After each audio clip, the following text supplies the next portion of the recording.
E sobre esse assunto a gente conversa agora com o professor de Geopolítica, João Correia. Professor, muito boa tarde para você. Bom tê-lo aqui com a gente para ajudar a entender a complexidade dessas questões do Oriente Médio. Muito boa tarde, Renata. Boa tarde a todos que nos acompanham. De fato, uma complexidade, visto que mais 3 países decidem reconhecer a Palestina ou reivindicam que a Palestina seja aceita nas Nações Unidas como um Estado pleno. É importante, Renata, pontuar que a Palestina já é reconhecida pela ONU como Estado, mas não tem um status como o Brasil e outros países. A Palestina, desde 2012, ela é reconhecida como Estado observador permanente. Ela não tem direito a participar das votações, não tem os mesmos direitos de outros países.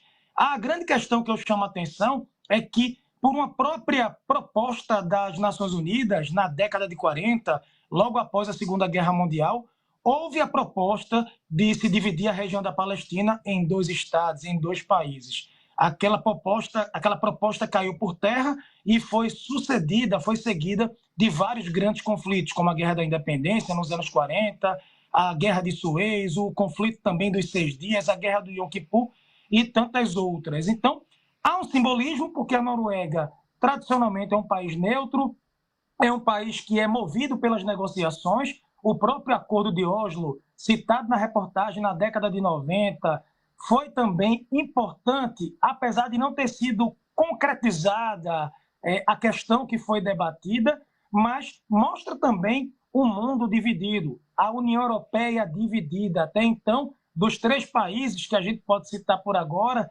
a Espanha, a Irlanda, a Noruega não é um país membro da União Europeia, mas tem um significado histórico. Mas, exemplo, se a gente pegar o G7, o grupo das grandes economias do mundo, envolvendo, por exemplo, Estados Unidos e Japão, não há esse reconhecimento. Então, tem muito que ser debatido. Vamos reconhecer o Estado da Palestina, mas qual seria o território? A questão da Cisjordânia, o acesso ao Rio Jordão, com quem ficaria a cidade de Jerusalém? Pela proposta original da ONU, seria uma cidade internacional. E agora? Ela seria dividida entre 2 países, entre 2 povos? Existe toda uma complexidade. Eu não tenho dúvida que esse debate está apenas começando. João, eu quero entrar nesse ponto com você de em que condições o reconhecimento do Estado palestino aconteceria e também a tendência ou não de outros países acompanharem esse movimento. Mas antes, eu gostaria que você explicasse para a gente se, do ponto de vista legal, há de fato dúvidas ou brechas para se questionar a Palestina como de fato um Estado. Veja bem, Renato, o que acontece? Existe uma legitimidade nesse debate na medida em que você tem um povo, você tem uma origem histórica, você tem um contexto envolvendo o território da Palestina, mas o que eu chamo a atenção é que o debate é válido, as propostas devem ser colocadas na mesa, mas veja, esse é um debate que acontece há séculos, né? Assim, é um debate de quem seria aquela terra, de quem seria cada pedaço daquele território. É importante dizer que até a Primeira Guerra Mundial, a região da Palestina foi ocupada por um império que foi derrubado, foi derrotado, o Império Turco-Otomano, e depois, por um passar do tempo, a Palestina ficou com um mandato britânico. E a própria Inglaterra, naquele contexto ali de 1917, 1918, do pós-Primeira Guerra Mundial, falou-se naquele contexto sobre a criação de um Estado judeu, apoiando o movimento sionista, a criação de Israel como Estado-nação para o povo judeu espalhado pelo mundo, mas reconhecendo também o direito, na Declaração de Balfour, um documento muito importante histórico, reconhecendo o direito dos palestinos também como parte daquele território. Mas é o que eu digo, você tem uma área que é muito delicada, é o metro quadrado mais delicado do mundo. Jerusalém é uma terra sagrada, um ponto sagrado para as 3 principais vertentes monoteístas do mundo, o islamismo, o judaísmo, o cristianismo, o acesso à água. Outra coisa, a Autoridade Nacional Palestina, que se auto-intitula o governo palestino, tem uma grande turbulência interna, porque parte dos palestinos acabam por eleger, acabam por reconhecer o grupo terrorista Hamas como seu verdadeiro representante. O Hamas ganhou força depois do 7 de outubro, entre parcelas dos palestinos, sobretudo entre a população mais jovem e tudo mais. Então, o debate ele deve acontecer. Sim, a gente pode falar numa solução de 2 estados, mas o Estado palestino não nas mãos de um grupo terrorista, como o grupo terrorista Hamas, a Autoridade Nacional Palestina tentando ganhar uma legitimidade e o debate maior, que é muito amplo, muito complexo, sobre Jerusalém, Jerusalém Oriental, a cidade velha, a cidade antiga, cercada pelas muralhas, pelos portões e outras questões também tão delicadas envolvidas. João, Espanha, Irlanda e Noruega devem formalizar esse reconhecimento aí na semana que vem. Você falou sobre a União Europeia dividida. Outros países devem acompanhar esse movimento? E por que ele é tão importante nesse momento? O que é que acontece? Depois do que aconteceu na sequência do 7 de outubro, o governo do Benjamin Netanyahu, o governo do primeiro-ministro de Israel, iniciando aquela grande operação militar na faixa de Gaza, a questão da faixa de Gaza ganhou uma visibilidade assim incrível, incrível. Então, algumas pessoas defendem o direito de Israel de se defender depois daquele ataque do 7 de outubro, o maior ataque, o maior contexto contra o povo judeu, desde do debate que envolve o Holocausto e propriamente o que pode... Houve uma reação por parte de Israel, mais de 30 mortos, inclusive civis nesse contexto. A faixa de Gaza ela é muito adensada, mas criou-se esse debate sobre a preocupação da Palestina ter voz dentro das Nações Unidas para que possa debater com o Estado de Israel sobre essa questão dos estados, sobre essa questão territorial e afins. Eu vejo, por hora, é uma opinião minha, de que esse movimento ele é mais simbólico. Ele pode, sim, ser acompanhado por outros países, mas eu ainda considero muito cedo, ainda vejo com muita cautela, porque existe o discurso, mas principalmente a prática, a questão territorial, as divisões, o acesso aos recursos, a representatividade, tudo isso é muito complexo. Agora, lembrando, a Autoridade Nacional Palestina, em 2011, fez a requisição para que a Palestina fosse reconhecida como Estado pleno, para que tivesse os mesmos direitos de Israel dentro da Assembleia Geral das Nações Unidas, mas a votação ela ficou travada no Conselho de Segurança, visto que os americanos, por exemplo, puderam usar o seu poder de veto. Eu acredito que isso volte a acontecer, o Conselho de Segurança vai ser provocado e um ou mais países vão acabar por usar o seu poder de veto, e isso ainda deve se prolongar por muito tempo. Você falou aí sobre esse reconhecimento acabar tendo um peso mais simbólico. Você acha que ele possa ajudar de alguma forma no caminho para uma solução política, tanto para israelenses quanto para palestinos? Ele pode ajudar a acelerar a imposição de um cessar-fogo, por exemplo, a libertação de reféns? Ou, na sua avaliação, é muito pouco provável que isso aconteça? Renata, esse conflito entre Israel e o Hamas é um conflito que, por hora, eu não vejo com qualquer tipo de solução. Qualquer cessar-fogo que apareça por agora vai ser um cessar-fogo frágil e, assim, desprovido, desconectado da realidade.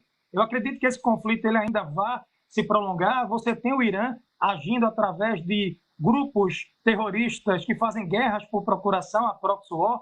Você tem também o Hezbollah, que é uma força política, militar, terrorista dentro do Líbano. O próprio Hamas, que tem uma simpatia entre parte da população palestina dentro da Cisjordânia, a Jihad Palestina, os Houthis do Iêmen. Esse conflito ele pode ser debatido na Assembleia Geral das Nações Unidas, no prédio em Nova York, ou na sede da ONU, na Suíça, em Genebra. Mas veja, existe discurso e existe a prática. As partes envolvidas, eu não vejo por hora solução para esse conflito, porque o sentimento de caos e de discórdia parece fazer firme e forte, parece alimentar os antagonismos dentro dessa região tão complexa, esse nó geográfico que representa o Oriente Médio.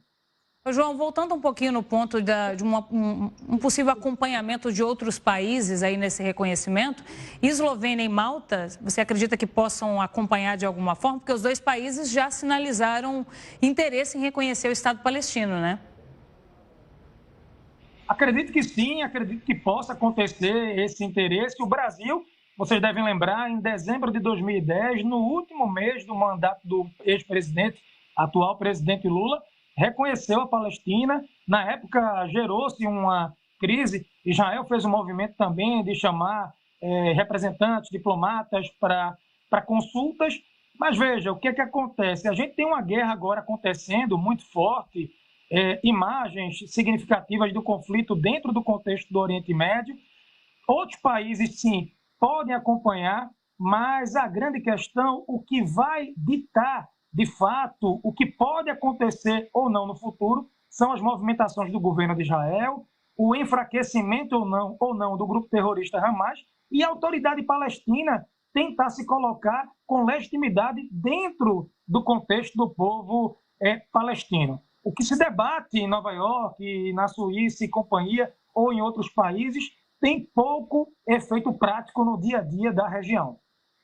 João, quero falar de um outro assunto importante também de hoje na política internacional, que é que o primeiro-ministro do Reino Unido, Rishi Sunak, convocou eleições antecipadas no país, né?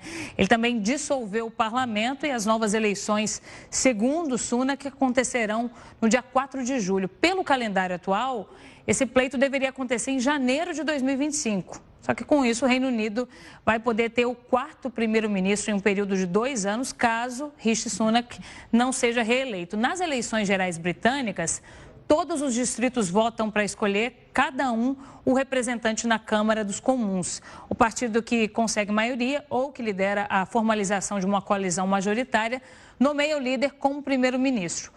Sunak assumiu o poder no fim de 2022, depois da renúncia da ex-premier Liz Truss. Ele já tinha dito que pretendia convocar eleições gerais em 2024, mas a expectativa era que isso acontecesse só mesmo no fim do ano. João, por que você acredita que essas eleições acabaram sendo antecipadas nesse momento? Porque foram divulgados dados positivos sobre o governo essa semana. Foi uma tentativa de aproveitar essa onda aí dos dados positivos, um medo de que os índices não melhorassem até o fim do ano? Perfeito, Renata. Essa é a análise da grande maioria de todos que acompanham, praticamente todos que acompanham a política britânica. A inflação, que é algo que mexe com o dia a dia do trabalhador, o dia a dia das pessoas, o preço dos alimentos e afins, deu uma desacelerada. Então, a jogada dos conservadores possivelmente é aproveitar esse bom momento da economia ou esses dados positivos e antecipar o processo eleitoral, já que a situação pode piorar, inclusive com as guerras que acontecem por hora. O mundo vive hoje mais de 60 guerras simultâneas, algumas pequenas, outras médias e algumas gigantes, como o contexto da Rússia e da Ucrânia. Então, aproveitar esse momento. E é importante lembrar, a política britânica ela tem um grau de complexidade muito peculiar. Importante lembrar que, em mais de 60 anos de história, pela primeira vez, o Reino Unido foi o primeiro país a abandonar o projeto da União Europeia numa votação do Brexit extremamente dividida, inclusive em Londres e companhia, gerando uma grande ressaca moral, uma fuga de empresas, um discurso de se proteger as fronteiras pela questão migratória, os empregos locais e afins, um nacionalismo muito forte. Então, é uma política que é tradicionalmente muito polarizada. A perspectiva, existe uma candidatura do Partido Trabalhista competitiva, mas há uma expectativa, se ele antecipou a eleição, de que ele possa permanecer no cargo. Caso contrário, teremos aí uma situação relativamente forte e instável, né? Um quarto primeiro-ministro no intervalo de 2 anos dentro da política britânica, mas de fato a gente tem que aguardar e observar quais são os próximos passos dados. A Escócia não mostrou, o governo escocês, que a Escócia faz parte do Reino Unido, Escócia, País de Gales, a Inglaterra e a Irlanda do Norte. A Escócia que tem um sentimento de leve separatista, vez ou outra, esse sentimento cresce sobre a questão de deixar ou não o Reino Unido. A Escócia disse que era um absurdo antecipar esse processo eleitoral em pleno verão, em plenas férias escolares escocesas e que muitos cidadãos locais não vão poder participar da votação. Tá certo, João. Quero te agradecer muito, viu, por todos os esclarecimentos que você trouxe para a gente sobre essas duas situações tão complexas, né? A política britânica e também toda essa situação no Oriente Médio. Muito obrigada, viu? Muito obrigado, um forte abraço e até a próxima, Renata. Até mais. Boa tarde para você.